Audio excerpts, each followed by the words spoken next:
Y tenemos aquí la dicha de recibir la visita de Miguel Ángel Fernández Pastor. ¿Cómo estás?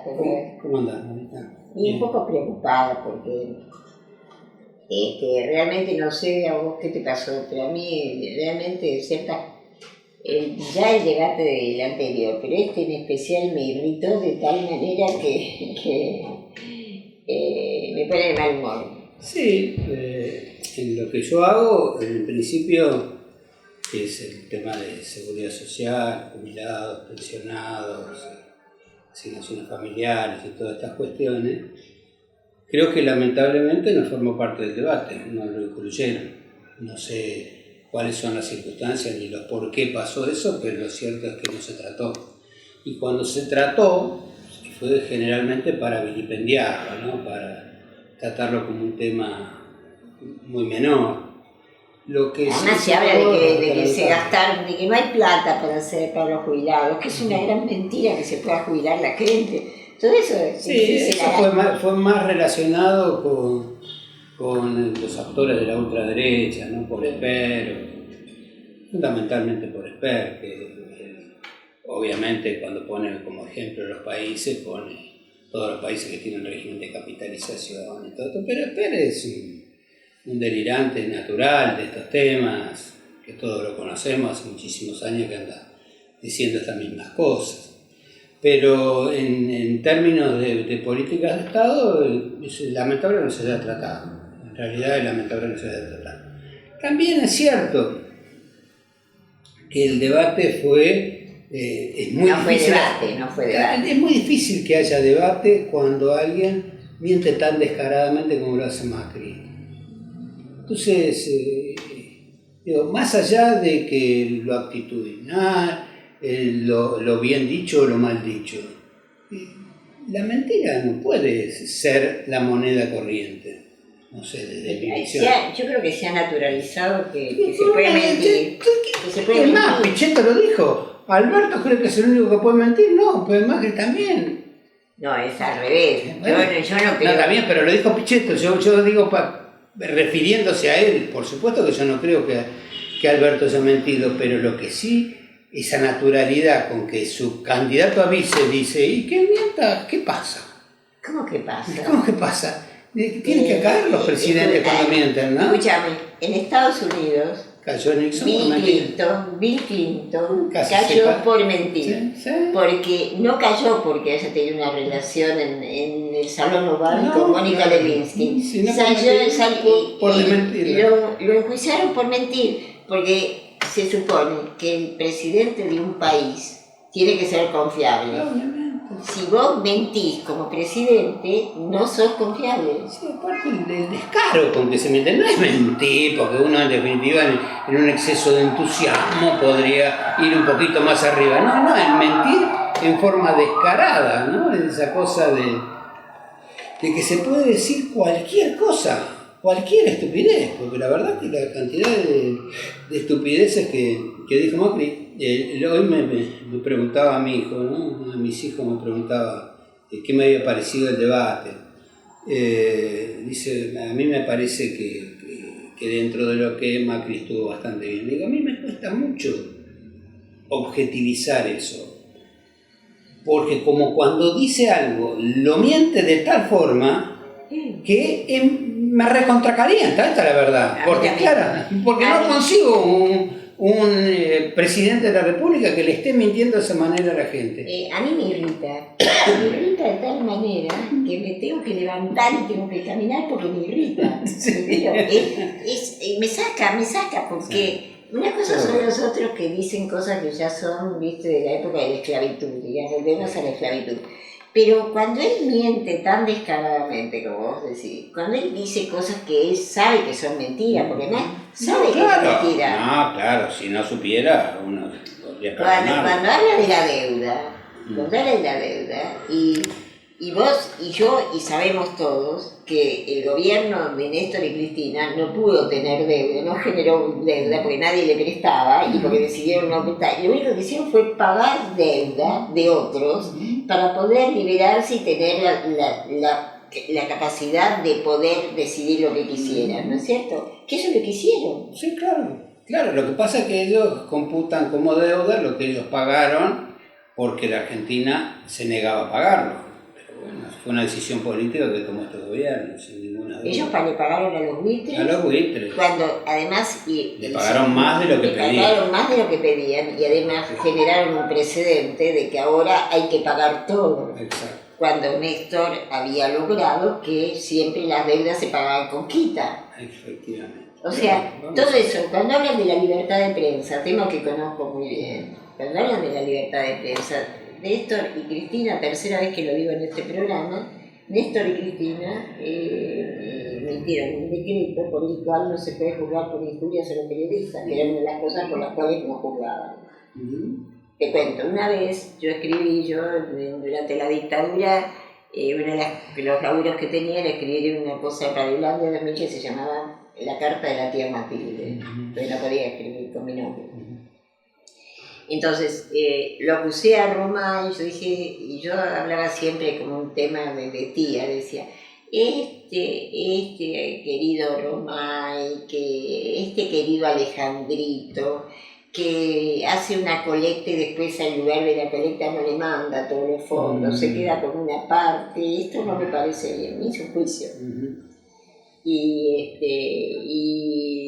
yo contesté en el juicio que no podía Romay enojarse porque yo dijera una cosa así, que decía Alejandrito, porque yo al presidente de la República le decía Raulito siempre que me refería a él.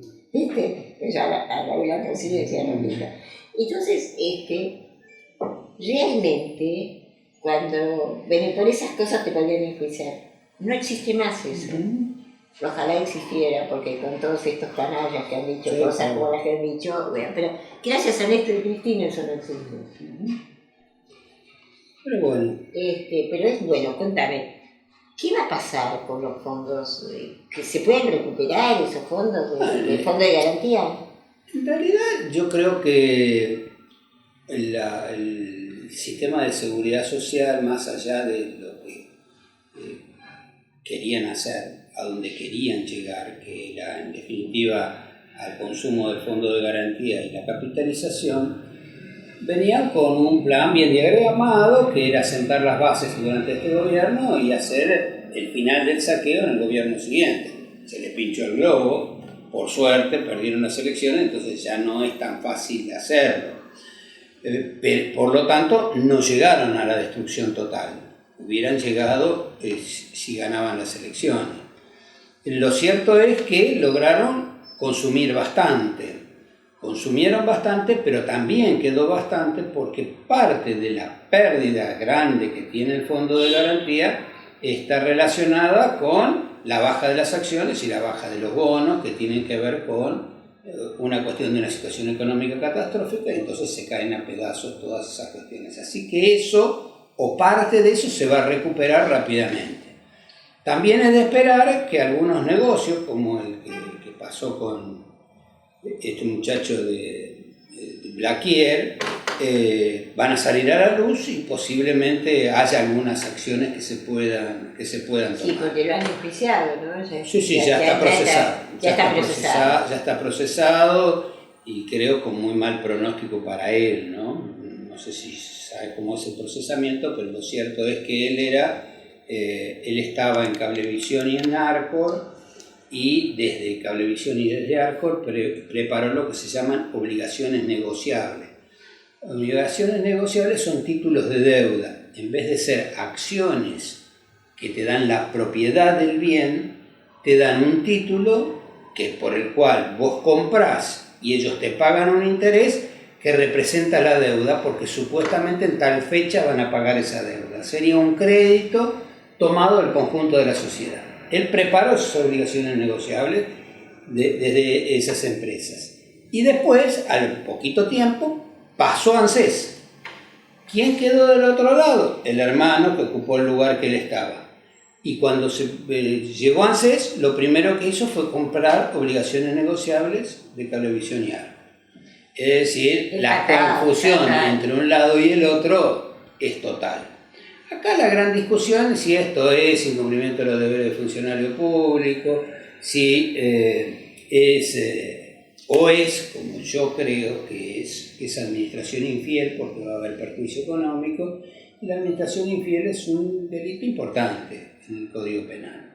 Así que yo creo que esto va a tener una sanción. Y además me parece que hay algunas cosas que son muy trascendentes de este caso. ¿Por qué? Porque está involucrado Clarín, el grupo Clarín. Nada más ni nada menos.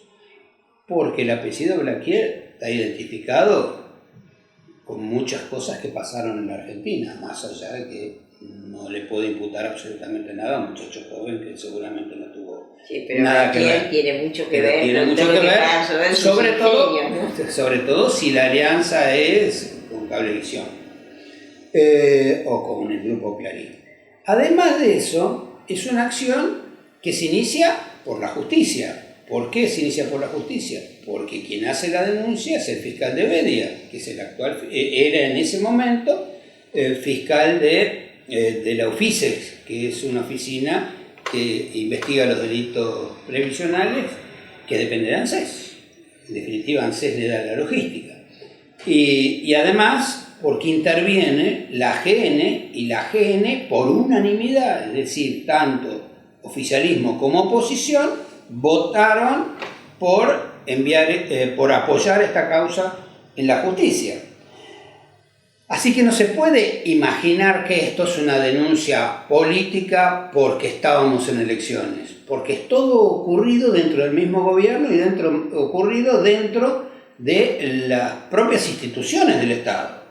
Así que es un buenísimo ejemplo de que si la justicia trabaja con seriedad y actúa como corresponde, puede llegar a resultados que sean muy importantes. Además, hoy es el funcionario más importante del gobierno procesado efectivamente.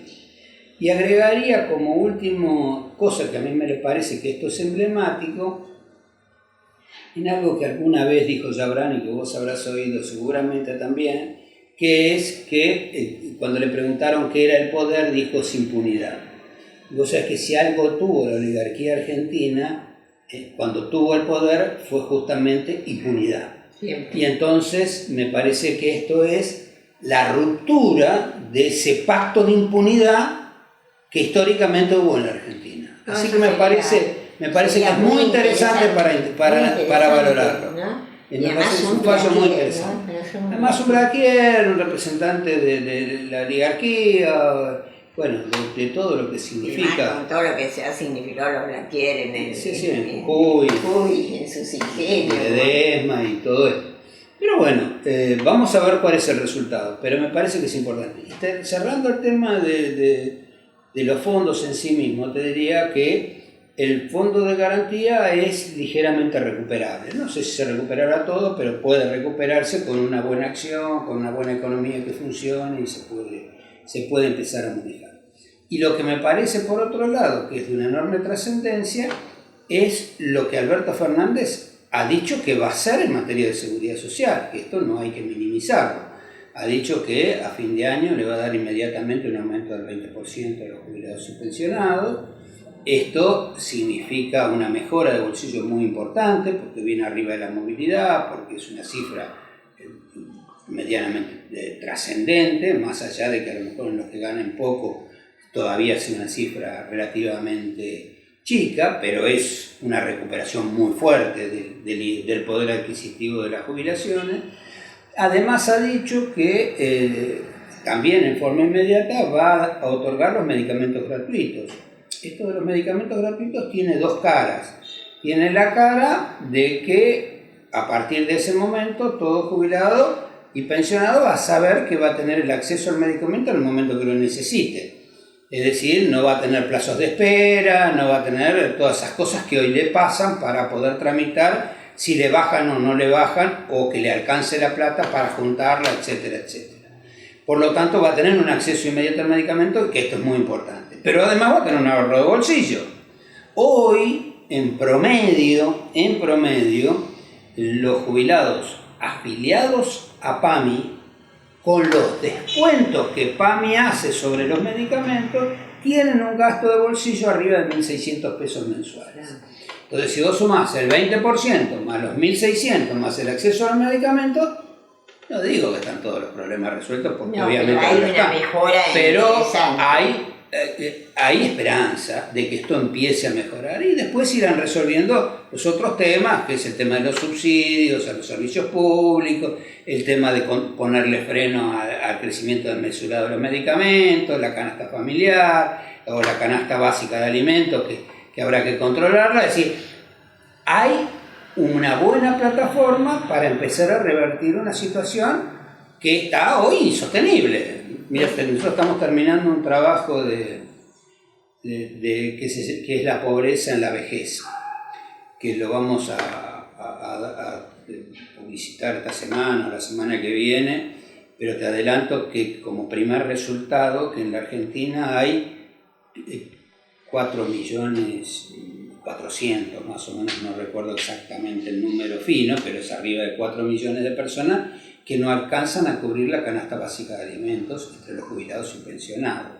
No te estoy hablando sobre 44 millones de argentinos, te estoy hablando sobre 6.700.000, es decir, estamos hablando de un número enormemente trascendente que les cuesta llegar a la canasta básica de alimentos. No que les cuesta para viajar o para irse de vacaciones, les cuesta para llegar a la canasta básica. Les cuesta para comer. Decime, ¿y hay posibilidades que se vuelva al anterior régimen para...? No, y con Alberto Fernández no tengo duda que no. No, al régimen de capitalización estás refiriendo. No, me refiero al régimen para medir cómo se hacen las jubilaciones y eso. Al régimen anterior. No, y el régimen anterior es el que todavía está vigente, no lo han podido destruir. Lo que se puede modificar, y que se va a modificar porque sí lo anunció Alberto Fernández de esta manera, es volver a la fórmula. A la fórmula, yo me refería a la fórmula de movilidad anterior. La fórmula de movilidad. De paso te doy otro anticipo. Tenemos un estudio que se acaba de terminar por un experto de la GENE justamente, que se llama Calcaño, un economista, que la pérdida por la fórmula, solo por el cambio de la fórmula de movilidad, es del 14,5% de la jubilación. Es un horror. Así que, por un lado es un horror, pero por el otro lado significa que el 20% es más que lo que perdieron en el cambio de fórmula. Claro que esa pérdida tiene que ver con una caída de la actividad económica muy fuerte, ¿no? Pero bueno, esa caída de la actividad económica fuerte la pagó el conjunto de la sociedad, no solo los jubilados y pensionados. No, es terrible pensar lo que ha sido todo esto. Y además este último aumento no fue del 20%, no fue del 10%. Sí, bueno, pero estos aumentos están relacionados con movilidad más RIPTE, que es la fórmula Pichetto justamente, que es muy sintomático. Pero el inicial de este último había sido del 20 y me parece que no fue del 20. No fue del 20, 10,2 si yo no me equivoco. Pero a fin de este año, va a dar, la movilidad va a dar casi el 51%, pero la inflación se calcula entre el 55 y el 57%, así que va a haber una pérdida entre 4 y 5 puntos más de poder adquisitivo real. Cuando el año pasado dijeron el año que viene, como va a bajar la inflación, van a recuperar lo perdido. Sí. Bueno, no bajó la inflación y perdieron más. Y además el mes de última medición se con 5,9. 5,9 en el nivel general de precios. Sí, la canasta básica es bastante más alto. Y en medicamentos, en lo que va del año, 100%. Sí, lo que va del año 100%. Es un si nadie le pone freno a esto. No hay ningún control, ¿viste? No hay ningún control. En agosto aumentaron 2 veces los medicamentos. Sí. 2 veces. Sí, van a estirar la cuerda hasta donde lleguen en la esperanza de que, o con la expectativa de cuando llegue el gobierno, el nuevo gobierno, decirle, bueno, nosotros no aumentamos más, claro, ya se comieron todo lo que tenían para comer. Es tremendo. Una política muy común y muy conocida, muy vieja política aplicada por las grandes empresas, particularmente de los laboratorios. Por eso son de las industrias que más guita ganan en todo el mundo. Por supuesto, y entre las grandes fortunas argentinas, las principales, muchas de las principales están los laboratorios nacionales, que en realidad son mezcladores de productos, porque importan la droga, la mezclan, le ponen un envase, la comercializan y la mandan al mercado, y con eso hacen diferencias monumentales. Es atroz, es atroz. Además, digamos, la diferencia. Yo a veces quisiera saber cómo es el diálogo, ¿no?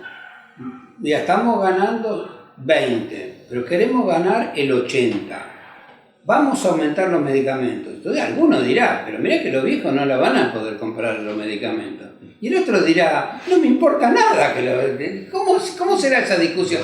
Debe ser así. Una vez se la ve en las películas esa discusión. Claro. Y bueno, que compren menos medicamentos, ¿qué vas a hacer? Pero nosotros que tenemos que optimizar la ganancia porque queremos abrir la planta en Afganistán. Yo quisiera estar en algún diálogo de esos, cómo hacen para tener semejante insensibilidad. Porque si vos me decís, bueno, voy a aumentar los cigarrillos, voy a aumentar los pastelitos, la crema pastelera, bueno, la gente no come. Pero el medicamento, te morís si no se compra el medicamento. Y además, después te bombardean por televisión con propaganda de medicamentos. Porque uno de los principales publicitarios hoy en los medios de comunicación son los laboratorios. Sí, todo el tiempo. Todo el tiempo. Con un cartelito que dice, después consulte a su médico, alcanza para publicar cualquier cosa. Y aparte para hacerte creer que te vas a salvar la vida. Si te quedó un moretón así, vos te tomás una pastillita, desaparece el moretón, corrés por subir la montaña haciendo footing, cualquier cosa. Sí, encima nadie controla el mensaje. No solo nadie controla los precios, sino que nadie controla el mensaje. Porque hay cosas que estaban bastante prohibidas de decir, y qué sé yo. Pero aparte que hay que tener un mínimo de ética en la transmisión del mensaje. Insisto, sobre todo cuando alguien juega, como decía Serrat, con cosas que no tienen repuesto, ¿no? En realidad. La salud es algo que no tiene repuesto y la verdad que ilusionar a la gente con que se va a sentir mucho mejor porque va a tomar tal o cual cosa es... Decirle la verdad, decirle que te va a aliviar, sí, pero que te cuide, qué sé yo. Pero bueno, es difícil. Esa es la sociedad que nos toca vivir. Esa es la sociedad que nos toca vivir, ese es el momento que nos toca vivir y ese es el producto que mucha gente compró. Así es. Y espero que alguna vez... Hay dos cosas que a mí me resultaron muy satisfactorias en los últimos tiempos. La primera es esta definición que quizás pasó de inadvertida, pero que para mí no pasó inadvertida y que tiene mucha potencia. Es lo que dijo Cristina respecto de que el enemigo no es Macri, sino el neoliberalismo. Yo creo que es quizás el mensaje más importante que tenemos que tomar conciencia, porque hay un Macri, hay un Cavallo, hay un Espera, hay caravanas de personajes que quieren aplicar las mismas políticas. Entonces no alcanza con que nos saquemos encima a Macri. Nosotros tenemos la obligación cultural de sacarnos de encima el neoliberalismo si queremos construir una sociedad más igualitaria. Y la segunda cuestión, que es una frase que yo reivindico, incluso la escribí en una nota el otro día, el domingo en el Cohete a la Luna, que es cuando Alberto Fernández dice entre los bancos y los jubilados, elijo a los jubilados. Obviamente que las frases no tienen validez jurídica, pero tienen el valor del principio. Y sí, tienen el valor de que marcan una senda, una intencionalidad. No es lo mismo. Una de las primeras cosas que hizo Alberto Fernández, una vez que fue candidato, fue ir a visitar a Lula. Claro, bueno, esos son indicios. Exacto. Son indicios. A mí me parece que es una frase muy lograda, muy conceptual, muy ideológica en el verdadero sentido de la palabra, ideológica en el sentido los bancos y los jubilados elijo los jubilados. Me parece una forma de sentar precedentes, muy fuerte, incluso yo decía que es una frase que nosotros la tenemos que tomar como estandarte y llevarla a la victoria, ¿no? Que darle contenido, darle volumen a esa frase para que efectivamente se transforme en una realidad. No alcanza con que Alberto Fernández le anuncie y que quiere ir en ese camino. En ese camino tenemos que querer ir los argentinos, si no, no nos alcanza. Sí. Yo creo que sí. Bueno, la verdad es que como siempre un placer tenerte acá, te agradezco mucho, pensé que tenías un día muy complicado. No importa. Muy Siempre es un complicado, gusto venir a ver. y la verdad es que siempre es bueno que nuestra gente escuche estas cosas que aclaran tanto el panorama, un panorama que se empeñan en confundir todos los días, en mentir todos los días. Entonces es bueno seguir dándole a la gente lo que realmente tiene que pensar, lo que realmente puede reclamar. Tenemos que volver al mayo francés. Entonces, seamos realistas, pidamos lo imposible. Sí. Yo en manera el mayo francés no estuve, pero me hubiera gustado estar, pero no estuve. Pero cuando la gran manifestación contra la declaración de la guerra de Irak, estuve en París. Fui a la manifestación. Qué bien. Y fui a la manifestación. Yo no tuve ninguna de las dos, pero me hubiera gustado. Pero viste, uno a veces tiene la oportunidad y está. ¿Qué te parece? No es poca cosa, es muy lindo. Estaba solo en París, igual fui. Y después te encontraste con un montón de gente. Y me encontré con la gente estaba peleando porque no quería la guerra, ¿viste? Y hicieron bien. Así es. Hicieron bien. Hicieron bien. Bueno, si más gente se movilizara contra la guerra, estaríamos mucho mejor. Y sí, pero no se moviliza contra la guerra, ¿no? Que la invasión a Venezuela. La verdad que es un animal. Sí. Siempre al lado equivocado. Siempre. Ahí llegó un amigo que siempre está de buena. Venga y salude. Venga y hágase amigo y salude. Buenas tardes. Bienvenidos. ¿Cómo va, maestro? Bien. Bienvenido. ¿Cómo va? Muchas gracias. De acá, tratando de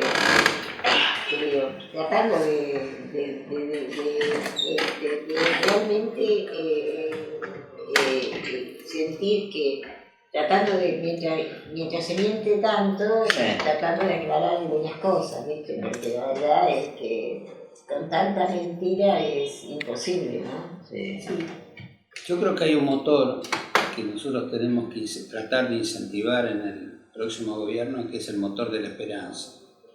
Si nosotros somos muy pasionales como sociedad, si nosotros logramos esa pasión, ponerla en la esperanza y empujar al futuro gobierno a que haga realidad esa esperanza, me parece que podemos empezar a escribir una página bien distinta.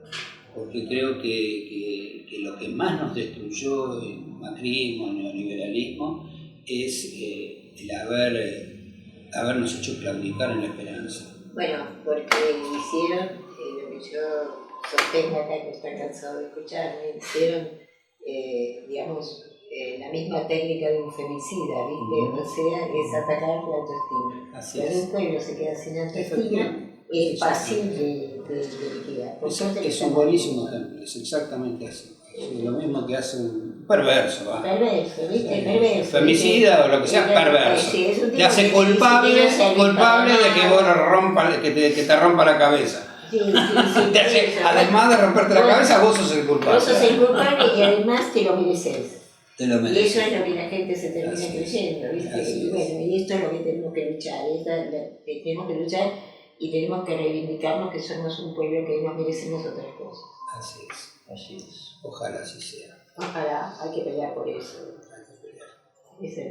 Gracias, Miguel. No, gracias a vos. No, gracias.